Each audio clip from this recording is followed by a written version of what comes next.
Imagine this. You're standing in front of a locked door. You've walked past it every day of your life. Sometimes you hear whispers from behind it, sometimes screams, but you never open it. You tell yourself it's not important, that what's inside doesn't concern you, and so you avoid it. You build a life around it. You decorate the hallway. You fill it with noise and distractions. But still, the door remains. And here's the paradox. The more you avoid it, the more it shapes you. You pretend you're free because you've never opened it. But what if the opposite is true? What if your avoidance is exactly what gives it power? What if the parts of yourself you exile become the quiet architects of your fate? What if every decision you make, from who you love to what you fear to what you chase, is secretly controlled by the one thing you refuse to face? You think you're choosing your life, but are you? Or is your life simply the echo of everything you've tried not to feel? What you avoid doesn't disappear, it waits. And while it waits, it learns how to move you, silently, invisibly. So ask yourself, what's behind your door, and who would you become if you finally opened it? Because until you do, you're not living. You're negotiating with a ghost. What makes a human avoid? Not just delay, not simply procrastinate, but actively turn away with dread from what lives in the dark corners of their psyche. It begins early. A child senses what emotions are acceptable and which ones make people flinch. Cry too loud and love withdraws. Show anger and affection evaporates. Be too bold, too sad, too honest, and the warmth vanishes. So the child learns, don't feel that, don't show this, bury it deep, swallow the fire, pretend you're fine. This is not weakness, it's survival. But what survives in childhood often metastasizes in adulthood. Carl Jung called this the shadow, the collection of all the parts of ourselves we deny, suppress, or reject.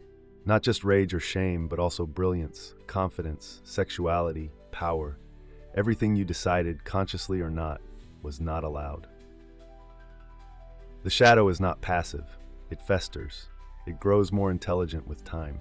Jung warned, until you make the unconscious conscious, it will direct your life and you will call it fate. You will think you just attract toxic people. You'll believe you've always been unlucky. You'll say, this is just who I am. But beneath that, the truth is simpler and darker. You're being ruled by what you cannot face. Avoidance is a drug with invisible side effects. Like any addiction, it starts with relief. Avoid the hard conversation, the old memory, the buried guilt. Feel lighter for now. But avoidance doesn't eliminate pain. It preserves it and then buries it under layers of performance. That performance becomes your personality. And so you walk through life with a smile that doesn't reach your eyes. You become agreeable to avoid conflict, successful to bury shame, constantly busy to drown the silence. Jean-Paul Sartre called it bad faith, living as though you are not free, denying your responsibility to confront truth. You act a role, not because you want to, but because not acting it would demand you face the void. But the void doesn't go away because you pretend it isn't there. Arthur Schopenhauer believed that suffering was the fundamental condition of existence. To live is to suffer. But to avoid suffering is to deny reality itself, and that in turn creates more suffering. Avoidance becomes recursive. You avoid pain, which leads to disconnection, which leads to anxiety, which makes you avoid more. And the deeper the pit, the more afraid you are to look down. Modern society doesn't help. In fact, it profits from your avoidance. The algorithms, the notifications, the endless scroll, they're not just distractions. They're anesthetics. They numb you so effectively that you forget what you were avoiding in the first place. But it's still there. The shadow still breathes.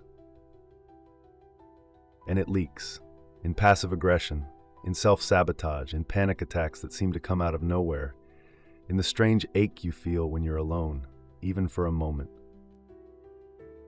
You've built an entire identity on a foundation of what you don't want to feel. But here's the cost. If you avoid sadness, you also limit joy.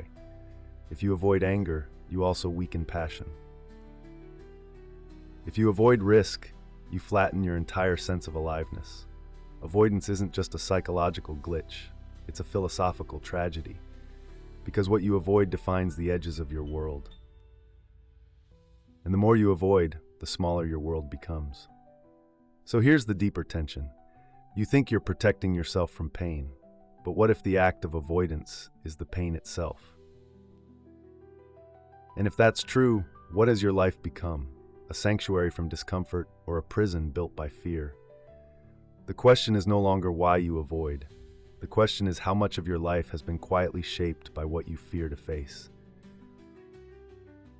You think the things you avoid are safely locked away, hidden, forgotten, but they aren't. What you avoid doesn't stay behind you, it follows. It becomes a mirror you can't stop staring into, even when you look away. Let's be honest, your mind has its own way of circling the drain. You avoid the memory, but then a smell, a sound, or a random comment triggers a tidal wave of emotion. You avoid the confrontation, but the resentment metastasizes into quiet bitterness. You avoid the truth, but your body knows, your sleep, your digestion, your heart rate. Your biology keeps the score, even when your mind plays dumb. Neuroscience has a word for this: suppression, the act of deliberately pushing something out of consciousness. The problem? Suppression takes energy, a lot of it. And the more you suppress, the more cognitive load you carry. Eventually it becomes exhausting just to be yourself. Worse, what you avoid becomes your identity, but not in the way you think. Let's say you avoid rejection. You build a life of hyper-pleasing behavior. You say yes when you want to say no. You smile when you're dying inside. Over time, you forget what your real boundaries are until people stop seeing you altogether. All they see is your adaptation. You become a ghost of your own desires. Avoid fear and you become cautious. Avoid guilt and you become moralistic. Avoid sadness and you become emotionally numb. Avoid anger and you become quietly resentful. It's not just emotional, it's structural.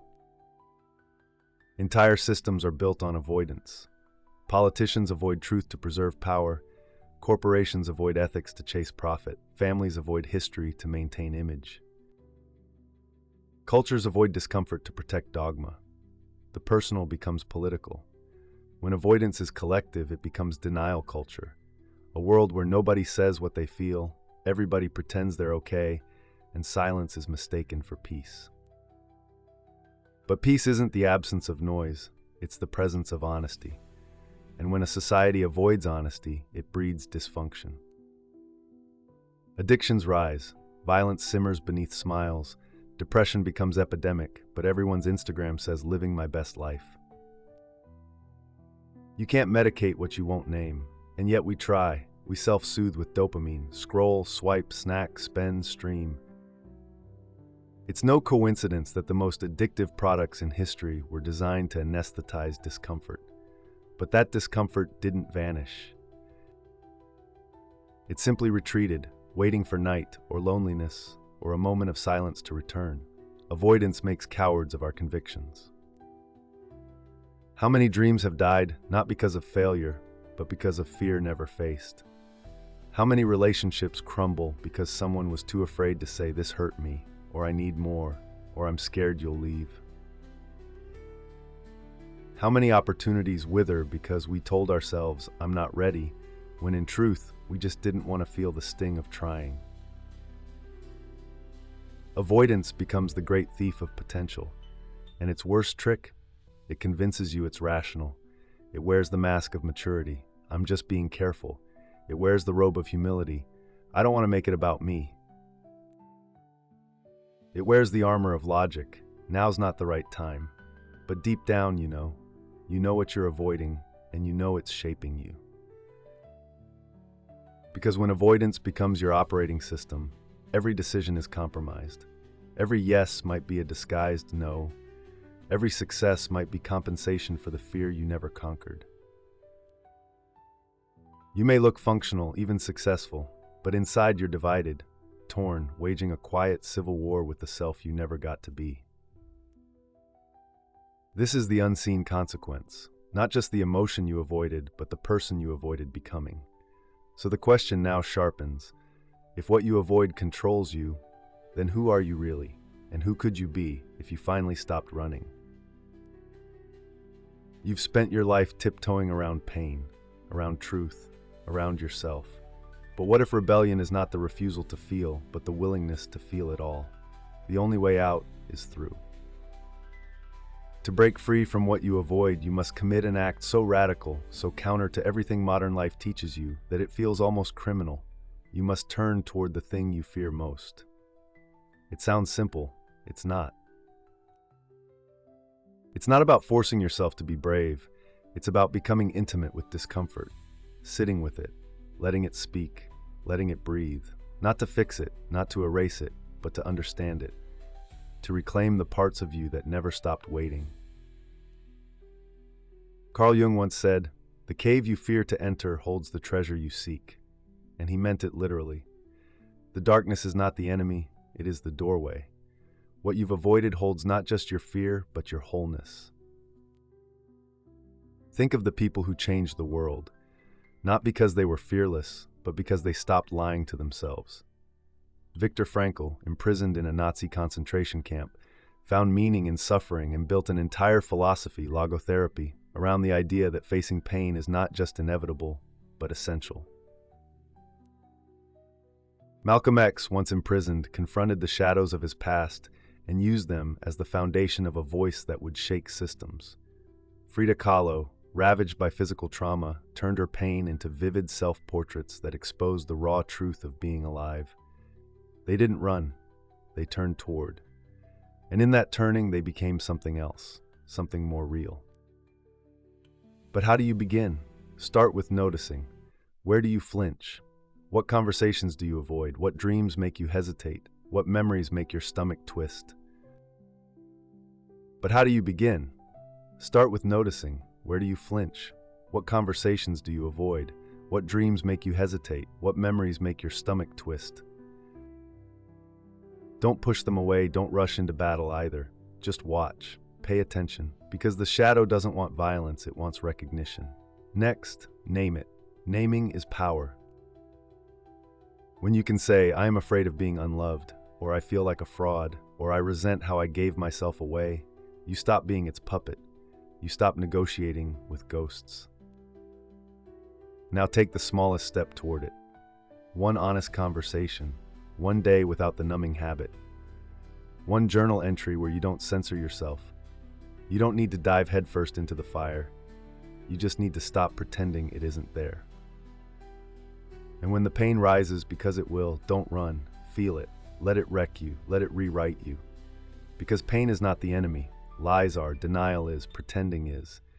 You cannot become whole by editing your soul. This is where most people stop. They think freedom is comfort. It isn't. Freedom is capacity. The ability to sit with fear and not bow to it. To hold sadness without collapsing. To walk with your shadow and still move forward. That's power. That's presence. And it's not something you're born with. It's forged, slowly, painfully, in the fire of every moment you choose truth over safety. The rebellion begins not with defiance, but with witnessing. Not with force, but with surrender. And not with victory, but with the willingness to be seen by yourself, finally, without the armor. When you stop avoiding, you don't become fearless. You become real. And being real is more powerful than being safe. So ask yourself, what would change if you stopped negotiating with avoidance? What would open up if you stared down your fear and said, "You don't get to drive anymore"? Because here's the secret the world won't tell you. The life you want is hiding in the places you refuse to go. Here's the part no one tells you. What you avoid is not just a weakness, it's a mirror. Every fear you run from is a message unopened. Every emotion buried alive is a seed that could have become a forest. And every dark corner of yourself you refuse to enter, that's where your soul waits. You thought the goal was to feel better, to heal, to be free of pain. But what if that was never the point? What if the truth is more brutal and more beautiful? You are not here to avoid suffering. You are here to become capable of bearing it.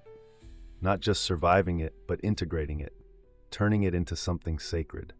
Carl Jung called this individuation, not just healing, but becoming whole. And wholeness isn't about perfection, it's about inclusion, about welcoming the exile back to the table. Your fear, your rage, your shame, your hunger, your unmet needs, your unlived dreams, they all belong. And here's the ultimate truth. What you avoid controls you because it is you. You are not separate from the thing you run from. You are it. It is your unmet truth, your unloved self, your unspoken story. Avoiding it is avoiding yourself. You think, I can't face this. But what you mean is, I was never taught how. And so the fear grows, not because it's real, but because it's alone. Fear, when met with presence, shrinks. Shame, when met with compassion, dissolves. Pain, when welcomed, transforms. Not instantly, not painlessly, but deeply, irrevocably. The wound does not disappear, but it no longer dictates your worth. That's the shift. You stop trying to be good or perfect or fixed. You start being true, and in that truth, the things you once avoided lose their grip. They don't vanish, but they no longer puppet your choices. They don't get to choose your partner, your career, your dreams, your voice. You do. You speak even when your voice trembles. You stay even when you want to run. You tell the truth even when it terrifies you, because you've stopped abandoning yourself. And that is liberation.